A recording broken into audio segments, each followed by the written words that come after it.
నమస్కారం అండి. ఈరోజు రాష్ట్రంలో ఎక్కడ చూసిన అరాచకం, బెదిరింపులు, దోపిడీలు. ఈరోజు చూశారు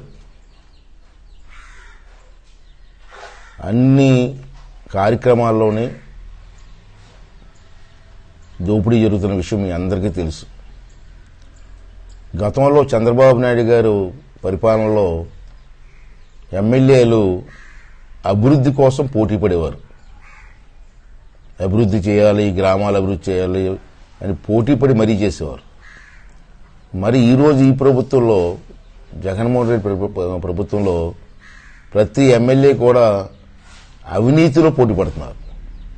ఒకరి నుంచి ఒకరు అవినీతి చేస్తున్నారు, దోపిడీ చేస్తున్నారు.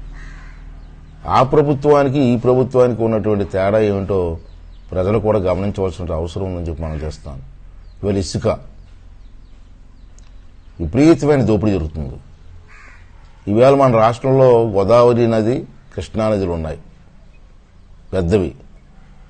మొన్న నేను రాజమండ్రి వెళ్ళినప్పుడు రాజమండ్రి గోదావరి దగ్గర రోజుకి 2500 లారీలు ఇసుక లోడ్ అవుతుంది.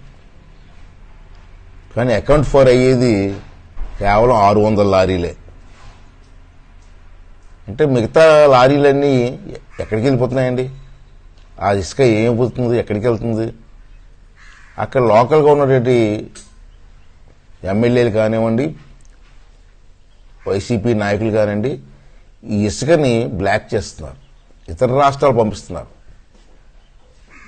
దీనివల్ల వాళ్ళ స్వార్థం వల్ల ఇవాళ రాష్ట్రంలో భవన నిర్మాణ రంగం, ఈ రంగం పూర్తిగా కుదేలైపోయింది. ఈ దోపిడీ వలన భవన నిర్మాణ రంగం అంటే చాలా పెద్ద రంగం.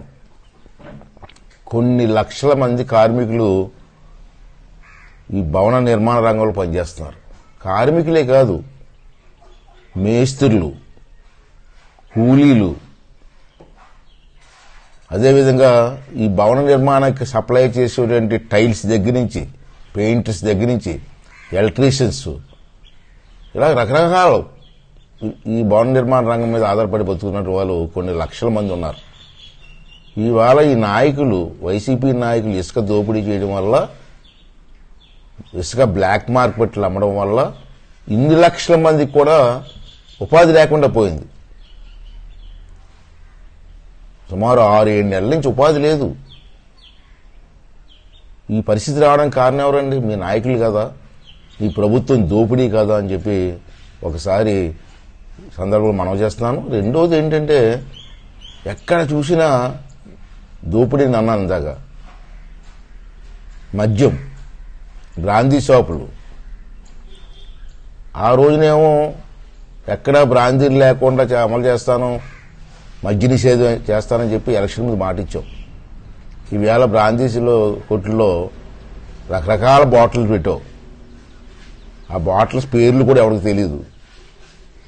చెత్త రకం పెట్టి విపరీతంగా రేట్లు పెంచి ఇవాళ ప్రజలను దోపిడీ చేస్తున్నావు. నువ్వు ఇచ్చిన పథకాలని డబ్బులన్నీ కూడా తిరిగి మళ్ళీ బ్రాందీ షాపులకు వస్తున్నాయి. తిరిగి అమ్మఒడి పథకం అన్నావు, వాళ్ళకి డబ్బులు ఇచ్చావు 15,000 రూపాయలు ఒక్కొక్క మనిషికి. ఆ డబ్బులన్నీ మళ్ళీ బ్రాందీ షాపులకు ఖర్చు పెట్టారు వాళ్ళు వచ్చి. ఇలా ఇచ్చింది ఏమో ఈతకాయ అంత ఇస్తున్నావు, గుమ్ముడికాయ అంత తీసుకుంటున్నావు. ఈవేళ మీరు చేస్తున్నట్టు కార్యక్రమం వల్ల ప్రజలు చాలా నష్టపోయే పరిస్థితి వచ్చింది. ఈవేళ బ్రాందీ రేట్లు పెరగడం వల్ల గ్రామాల్లో విపరీతంగా నాటుసారా పెరిగిపోయింది. నాటుసారా తాగి ఆరోగ్యం పాడు చేసుకుని హాస్పిటల్కి వెళ్లే పరిస్థితికి ప్రజలు వచ్చారు. దానికి నీ మూర్ఖత్వమైన నిర్ణయాలు కాదా అని అడుగుతున్నాను ఈవేళ. అంతేకాదు, ఈవేళ ఇల్లు స్థలాలు ఇస్తాం, మంచి కార్యక్రమం చెప్తున్నావు. ఇళ్ల స్థలాల కోసం భూములు సేకరిస్తున్నావు. ఆ భూముల్లో కూడా దోపిడీ చేస్తారు మీ వాళ్ళు. రాజమండ్రి భూమి 600 ఎకరాలు తీసుకుంటున్నా అన్నావు, దాంట్లో 150 కోట్లు దోపిడీ జరుగుతుంది. ఎక్కడికి ఎందుకు? మా ప్రాంతంలో కూడా పేదవాళ్ళు భూములు తీసుకుంటున్నావు. తక్కువ రేటు కొన్న భూములు ఏమో 45 లక్షలు 40 లక్షలు రాయించుకొని ప్రభుత్వ ఉద్యోగులు అంతా ఏకమైపోయి వాళ్ళు కొంత డబ్బు ఇచ్చి మిగతా డబ్బు ఏమో ఈ ప్రభుత్వ ఉద్యోగులు కొడేస్తున్నారు, మీ నాయకులు కొడేస్తున్నారు. ఇది న్యాయం అండి ఇది? మొన్న మా నర్సీపట్నంలో ఉన్నటువంటి మండలంలో ఉన్నటువంటి అమలాపురం ప్రాంతంలో ఇదే పరిస్థితి వస్తే ఒకరి దగ్గర భూములు తీసుకున్నారు. వాళ్ళకి ఇవ్వాల్సిన డబ్బు సగమే డబ్బు ఇచ్చి మిగతా సగం డబ్బు 12 లక్షల రూపాయలు ఎంఆర్ఓ గారు కానీ రెవెన్యూ అధికారులు కానీ మీ నాయకులు కానీ కొట్టేశారండి, మాకు ఇవ్వలేదని చెప్పి కంప్లైంట్ ఇచ్చారు. నేను వాళ్ళ తరపున తహసీల్దార్ ఆఫీస్కి వెళ్ళి అడిగితే తహసీల్దార్ గారు చెప్పాను, ఇలా జరుగుతుందండి, వాళ్ళకి ఇవ్వాల్సిన డబ్బులు 12 లక్షల రూపాయలు ఇవ్వలేదని చెప్పి మాట్లాడితే తిరిగి నా మీద అడిగినందుకు నన్ను భయపించడం కోసం నా మీద తిరిగి ఎస్సీ ఎస్టీ కేసు పెట్టారు. ఇవాళ ఇలాంటి కేసులు ఎన్ని పెట్టి మేము భయపడం. మీరు బెదిరించి మమ్మల్ని లొంగ తీసుకోవాలనుకున్నారు, అది జరిగే పని కాదు. ఎన్ని కేసులు పెట్టినా మేము ప్రశ్నిస్తూనే ఉంటాం, మీరు చేసిన అవినీతి పనులన్నీ బయట పెడుతూనే ఉంటాం. ఈ విధంగా వ్యవస్థను మార్చడం పద్ధతి కాదు, దోపిడీ చేయడం మంచిది కాదు. ఓ పక్క ఇల్లు ఇస్తా అంటున్నారు, ఇల్లు స్థలాలు ఇస్తా అంటున్నారు, ఓ పక్క దోపిడీ చేస్తారు. మీ వాలంటీర్ వ్యవస్థ ఈవేళ మీ వాలంటీర్ వ్యవస్థ ఏది పెట్టారో అది అవినీతి వ్యవస్థగా మారిపోయింది. ఇల్లు స్థలం ఇవ్వాలంటే డబ్బులు ఇవ్వాలట, డబ్బులు ఇస్తేనే ఇల్లు స్థలం ఇస్తాం, లేదా ఇవ్వాలని మాట్లాడి పరిస్థితికొచ్చారు. రేషన్ కార్డు కావాలా, నాకు డబ్బులు ఇవ్వండి ఇస్తాం, లేదా లేదని చెప్పి మాట్లాడే పరిస్థితికి వచ్చారు. మీకు పెన్షన్ కావాలా, మీరు అప్లికేషన్ పెట్టాలంటే మాకు డబ్బులు ఇస్తే కానీ అప్లికేషన్ పెట్టడానికి వీలేదని చెప్పి మాట్లాడే పరిస్థితికి వచ్చారు. అంతెందుకండి, నిన్న శ్రీకాకుళంలో టీవీలో చూశాను, నాటుసారా వ్యాపారం కూడా మీ వాలంటీర్లు చేస్తారట. పెద్ద పెద్ద ఐటెం వచ్చింది పేపర్లో. ఇది అవినీతి కాదండి?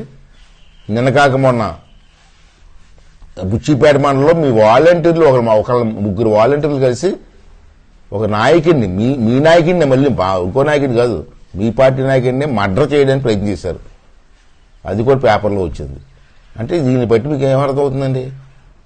మీరు రాష్ట్రంలో కొంతమంది వాలంటీర్లని, అవినీతి పరులని, దోపిడీ పరులని అవసరమైతే అటాక్ చేసి మర్డర్ చేసి వ్యవస్థను తయారు చేస్తున్నారు ఈ రాష్ట్రంలో. అంతే కదా? రాష్ట్రం మొత్తం ఇటువంటి వ్యవస్థను తయారు చేసి రేపు రాబోయే రోజుల్లో అవసరమైతే మర్డర్ చేయొచ్చు, అవసరమైతే దోపిడీ చేయొచ్చు అని చెప్పి ఆ వ్యవస్థను తయారు చేసుకుంటారా మీరు? ప్రజాస్వామ్యం లేదు, న్యాయం అంటారా? ఇవన్నీ కూడా అసలు ఆలోచన చేసి ముందుకెళ్లవలసిన అవసరం ఉంది. ఈవేళ అక్కడ మాట్లాడితే కేసులు, బెదిరింపులు, అంచేది ఇవన్నీ కూడా ప్రజలు గమనించవలసిన అవసరం ఉంది. ఎక్కడైనా అవినీతి జరుగుతున్నప్పుడు దాన్ని ఖండించవలసిన అవసరం కూడా ఉంది. అయిపోయింది, 1 year అయిపోయింది, అప్పుడే 1 సంవత్సరం అయిపోయింది మీ టైము. సంవత్సరం వరకు మేము మాట్లాడలేదు. ఈ ప్రభుత్వం ఎలాగ చేస్తారో చూస్తూ ఊరుకున్నాం. మీ ప్రభుత్వం గాడి తప్పింది, మీ పరిపాలనా విధానంలో గాడి తప్పారు. అందరూ ఇదే మాట్లాడుకుంటున్నారు, పరిపాలించడం చేత కాదు, చెప్తే వినరు, ఇష్టం వచ్చి పరిపాలన చేస్తున్నారు, ఈ రాష్ట్రం అధోగతి పాలు అయిపోతుందని చెప్పి అందరూ మాట్లాడే పరిస్థితి వచ్చింది. అంచేత ఈవేళ ప్రజలకు కూడా 1 year అయిపోయింది, గమనించాలి.